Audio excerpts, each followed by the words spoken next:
na po sa House of Representatives. Ang gugulo po nila. Kung ako'y magsasalita, meron 3 taong manggugulo sa akin. Kilala naman ninyo eh. Kilala nyo, 3 lang yun. Yung isa dating kasapi ng NPA. Yung isa mula ang propeta. Yung isa artistang hindi pa sumigat na laos na. Pasikit mo yun. So ganun po tayo, isang salita.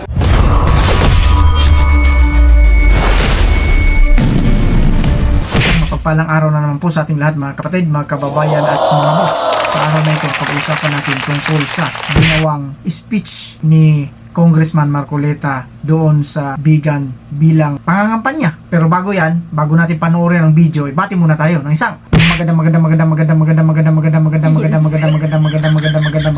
umaga po, Luzon, Visayas at Mindanao, at syempre pa sa mga kapatid natin, mga kababayan natin, mga boss natin na nasa iba't ibang panig ng mundo. Magandang umaga, magandang tanghali, magandang hapon, magandang gabi po sa inyong lahat dyan. Kamusta na po kayo? Sana po nasa mabuti kayong kalagayan.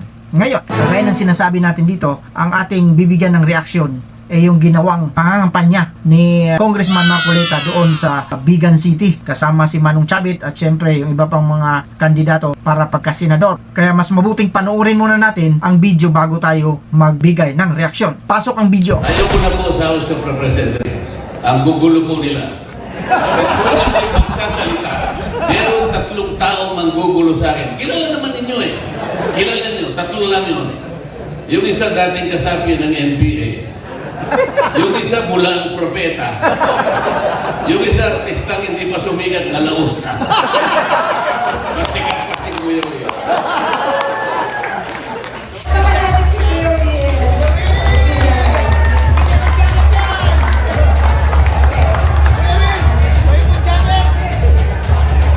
Okay, let's proceed po sa ating next job report. Let's all welcome Senator Marcoleta.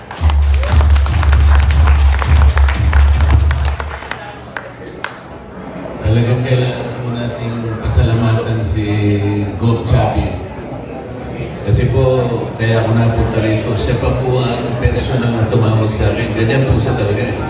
Pwede naman ang tumawag sa akin, stop. Pwede naman. Pero siya pa po talaga. Sabi niya, dumiretso ka na sa clubhouse sapagkat marami ang darating. At doon na tayo magkita-kita. Mabuti naman po, nakita ko si Kaobet, si Kalanto, si Kapoy. Kasaldi kayo pong lahat na nanggaling pa sa napakaraming lugar. Iba po, malalayo. Nakita ko po yung taga-Misamis Occidental. Pero galing ng Isabela, may Quezon. Talagang nagsikap po kayong pumunta rito para magkadaupang palang po tayo. Inaasahan po namin na yung binabalak po ni Cobb Singson sa pamamagitan po namin na gusto niyang tulungan ay magaganap po.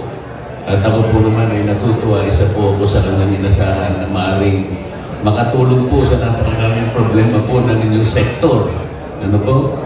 Yung lamang modernization po ninyo, away-away na po kayo. Hindi na kayo magkasundo sa consolidation ng prangkisa ninyo, pati yung rationalization ng ruta ninyo, pati yung public transport sector route, pati accessibility, pati connectivity, hindi kayo Pero tayo po, kagaya ng nalalaman ninyo, pag tama po, ilalaban natin. At marami na pong beses tayo nakipaglaban. Kahit ako na lamang po mag-isa, lumalabang tayo. Alam po ba nyo kung lang hindi ko nailaban, isa ka. Yung hope niya ako nawala. Kuya Will, akalain mo naman. 2 po yun eh, isang ubi at saka isang munggo. Yun lang hindi ko nailaban. Pero yung sa inyo po talagang ilalaban po namin ni Senator Ping at saka ni Senator Soto. Ewan ko kung kasama pa ito. Alam po ninyo, malimit natin sinasabi, Gov. Chavit, isang salita. Napakalalim po nun ako. Sa dami na po ng nangyari sa buhay ko itong mga nakakarang araw. Talagang parang nagugustuhan ko na pong kasama yung sa Pumiro. Alam po siya kung bakit. Ayoko pong i-promote yung sabong ha. Dahil hindi po ako sabongero at bawal po sa amin yun. Baka matiwalag ako. Pero ba't ko po si Manong Chavit, sabongero yan. Isa pang barkada ko po, yung asawa ni Senador Miriam Santiago. Si Jung Santiago, barkada ko sa bungero po yan. Yung gobernador po ng Rizal, si Itoy Nares, sa bungero po yan. Napakarami, ayoko na po sabihin ng iba. At bakit ko po sinasabi ito? Meron po silang isang katangian. Isang ugali na sa kanila mo lang makikita. So, baka hindi po nyo alam. Ang sa bungero po, walang pinipirmahan pong kontrata yan. Hindi po nagsasalita yan. Senyasan po yan. Pag sabi niya, di ba? Oo. Oo, di ba? Bakit ko po ina-emphasize ito? Senyasan lang. Pero matibay na po yun. Uusapan na po yun. Mangyayari at mangyayari. Pag sinabi niya na, bibigyan ko lang 1.2 million, nangyayari po yun. Ganun po ang gusto kong mangyayari. Pakikusap mo na magsisilbi sa inyo. Kandidato pa lang. Ano si Kuya Will? Pag siya, bibigyan kita ng jacket.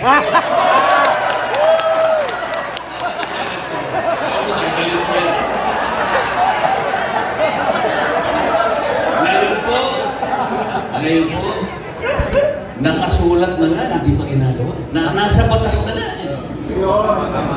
Kung minsan nasa batas, nakataga sa bato, pero kung minsan yung batas po kailangan po ayusin na kasi po bulok na yung jeep, yung batas nandun pa rin. Kailangan bang 4136? Diba? Yun po yung problema. Pero, para hindi na po tayo magtagal, ayaw ko na po sa House of Representatives. Ang gugulo po nila. Kung ako'y magsasalita, meron 3 taong manggugulo sa akin. Kilala naman ninyo Kilala nyo, 3 lang yun. Yung isa dating kasapi ng NPA. Yung isa mula ang propeta. Yung isa artistang hindi pa sumigat na laos na. Masikip pa si Kuya Will. So ganun po tayo, isang salita at lalaban po tayo. Salamat po sa inyo lahat. Sa napanood nating video, nakakatawa, di ba? Kasi siyempre, congressman siya, ayaw niya na sa kongreso. Gusto niya na talaga maging senador kasi lagi daw siyang inaaway doon. Kasi mayroon 3 itlog doon na laging umaaway sa kanya or nang aaway sa kanya. Sino-sino ba yung mga yon? Ito yung mga tinatawag na ang isa doon ay NPA daw, sabi niya.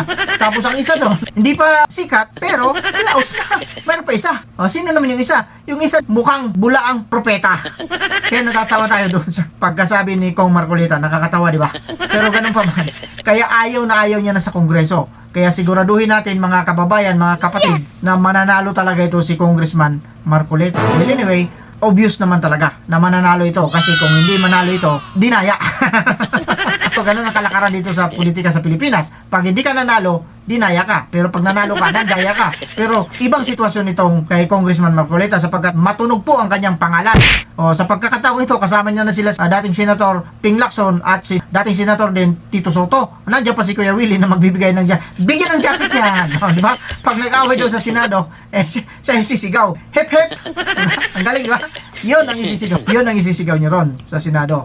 Di ba? Pero ganun pa man, itong si Congressman Marcolita, sabi niya talagang ilalaban niya, lalo na yung public transport. Kasi mga kasama nila dyan, kausap nila dyan, yung public transport group. Ilalaban niya raw yan. Ang hindi niya lang naipaglaban dito, yung kanyang 2 hopya. Ubi yung isa, at saka yung sa munggo. Hindi niya naipaglaban yun. Pero yung public transport, ipaglalaban niya raw talaga yan. Kahit saan man sila makarating. Tapos, mas maganda rito, inihalin tulad niya sa mga, sabi niya, mas maganda pa yung mga sabungero kaysa sa mga congressman. Although, hindi niya pinopromote yung sabong sapagkat bawal naman talaga sa iglesia yun, matitiwalag siya kung ganon. Sinabi niya rin dyan. Ngayon, bakit niya nasabing mas maganda pa kausap yung mga sabungero kaysa sa mga congressman? Sapagkat ang congressman, ang daming mga ang daming mga batas na sinusunod kung ano pa.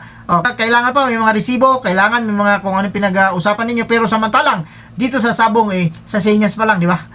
Kagaya niya, pag gumanon ka, 100 yan. Pag gumanon ka, 1,000 yan. Pag gumanon ka, 200 yan. Pag gumanon ka, 2,000 yan. Ganyan ang senyasan sa sabungan. Bakit ko alam yan? Malit pa ako, nagsasabong ako. Noon yun, nung malit pa ako. Sumasama ako sa mga sabong, kaya alam ko ang mga senyas dyan. May tinatawag pa nga silang Kristo dyan. Pero hindi na pag-uusapan natin dito. Pag-uusapan natin dito kung gaano kaayos, kagaling, kainam, kausap ang mga sabungero kaysa sa mga congressman. Masakit yan kung tutusin, sampal yan, di ba? Mas magtitiwala ka pa sa sabungero kaysa sa mga congressman. Di ba? Kasi sa congressman, kagaya ng sinabi niya, magulo, inaaway ako doon. Inaagawan pa nga ako ng hopya. With that, kagaya ng sinasabi natin dito, sana nabibigay kayo dito sa inihain nating video at syempre, huwag niyong kalimutan mag-subscribe. May kulay pula dyan yan, yung kulay pula na yan, pakipindot naman. Tapos, syempre, kagaya ng sinasabi natin dito, mag-iingat tayong lahat, pwera lang sa mga taong hindi nag-iingat. Bigyan ng jacket yan.